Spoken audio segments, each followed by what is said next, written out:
Being taken away from F1 against your will is something that all drivers dread. Can a driver's career really be judged solely by the numbers on the scoreboard?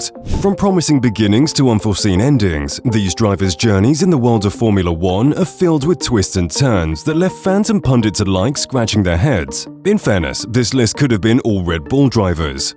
Or maybe it is. You're about to find out. Kicking off our list at number 5 is Sébastien Bourdais, a 4-time consecutive Champ Car champion who joined Toro Rosso in 2008. The Red Bull driver program was known for its ruthlessness and still is today, as you'll notice later on in the video.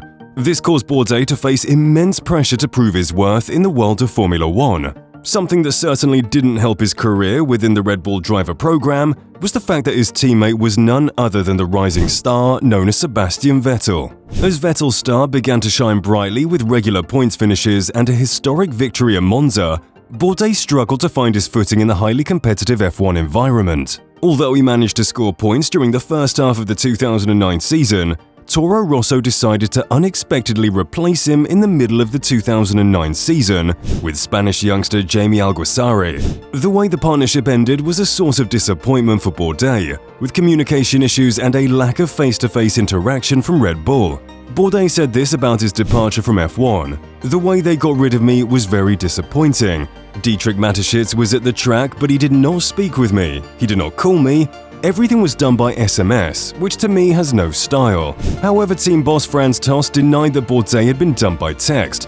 Despite the setback of being fired mid-season from F1, Bourdais continued to showcase his talent in other racing series, such as the 24 Hours of Le Mans. As of 2023, he's managed to get himself on the podium 4 times, which is quite impressive.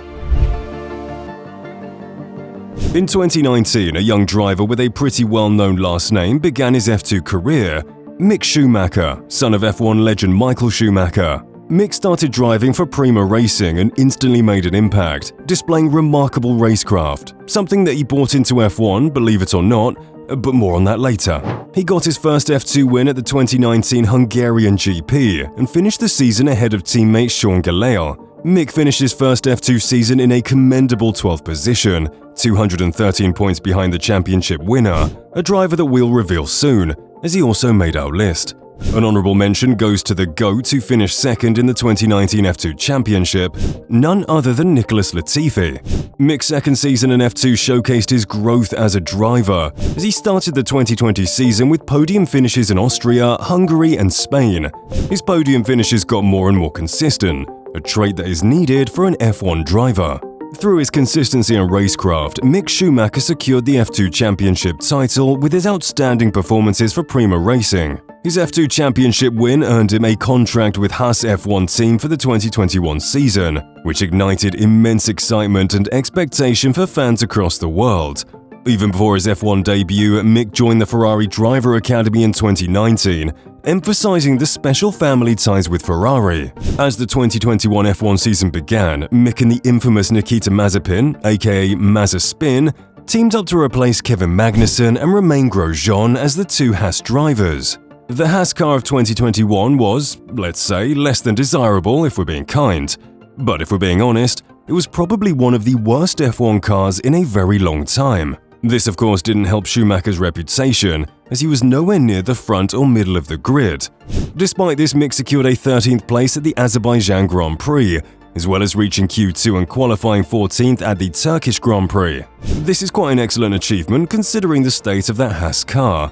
He absolutely dominated his teammate, showing that he might deserve a place in F1 after all. In 2022, Mick got a new teammate in Kevin Magnussen, making a comeback to Haas after a year outside of F1. This proved to be a new challenge for Mick, as Magnussen is a much better equipped driver than Mazepin. Despite this, Mick showed, in my opinion, that he had improved as a driver, giving the experienced Magnussen a run for his money.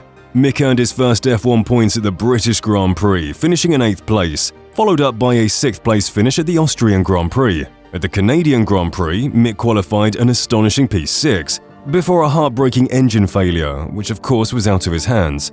So why was he let go from Haas? It can't have been because he was beaten by his teammate, because looking at the race pace, Schumacher was actually ahead of Magnussen. This is why I believe Mick was unfairly treated by Haas. Let me know if you agree. Next up is a driver that I'm sure you've heard of before, but you may not have known that he spent a year outside of F1. I'm talking about the one and only Alain Prost, a driver who came achingly close to clinching the 1990 World Championship for Ferrari, only to have his dreams shattered by a dramatic collision with Ayrton Senna at Suzuka. The following year, 1991, proved to be an uphill battle for both Prost and the Scuderia.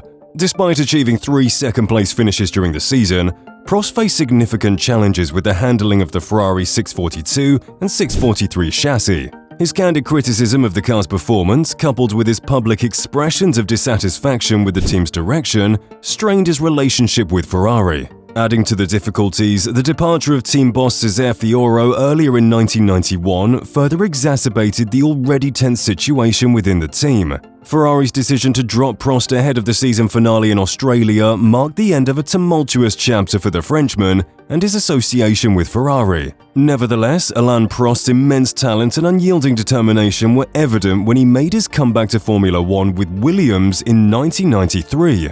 Remarkably, he secured the World Championship with ease, displaying the prowess that earned him the nickname the Professor. Prost's remarkable journey in the sport serves as a testament to his indomitable spirit and exceptional skill as one of the all-time greats in Formula One history. And now, for the mystery driver that won the 2019 F2 Championship. I'm talking about Nyck de Vries, recently being taken off the grid by Red Bull, but was he taken too soon? This one might be the most controversial one, as everyone's busy celebrating the return of Daniel Ricciardo. Nyck de Vries actually had loads of success before he joined AlphaTauri in 2023. He won a bunch of karting championships from 2009 to 2011, won Formula Renault Euro Cup convincingly in 2014, and more recently became F2 champion in 2019, as well as Formula E World Champion in 2021. But did Nyck's ability really go downhill after he arrived at AlphaTauri? De Vries has a long relationship with F1, mostly within the young driver programs, as well as being a test and reserve driver. His F1 debut came in 2022, as Alex Albon fell ill with appendicitis. Nyck substituted Albon at Williams for both qualifying and the race at the Italian Grand Prix. De Vries ended up impressing everyone, qualifying 13th and finishing 9th, as well as earning Driver of the Day, all in a subpar Williams car. This performance is undoubtedly the main reason as to why AlphaTauri gave him a contract for 2023, teaming up with Yuki Tsunoda. In my opinion, the team didn't give Nyck enough time to develop. You have to consider that he's still an F1 rookie, going up against arguably one of the most exciting young talents on the grid. As of making this video, AlphaTauri sits at the bottom of the F1 standings with only 2 points, implying that their 2023 car isn't that competitive. In his last race at the 2023 British Grand Prix, he was only about 2/10 off the pace of his semi-experienced teammate. So, how can they argue that they replaced him because of poor results? His former teammate came to Nyck's defense, stating that he believes de Vries performed better than public perception suggests. Tsunoda said that the AT04 is challenging. However, de Vries was adapting well and providing valuable feedback to the team. He expected that de Vries would naturally improve through hard work and dedication, but this was not to be. Yuki even said that he learned a lot from him despite him being in F1 longer. Tsunoda compared him to Niki Lauda in the movie Rush, pointing to the fact that Lauda had a lot of detailed feedback that helped develop the car. Now, on to the last driver on our list. Damon Hill, the son of the racing legend Graham Hill, faced a similar fate to Nigel Mansell in his tenure at Williams. After joining the team in 1993 and putting up a strong championship challenge in 1994, Hill encountered a difficult season in 1995, which strained his relationship with the squad.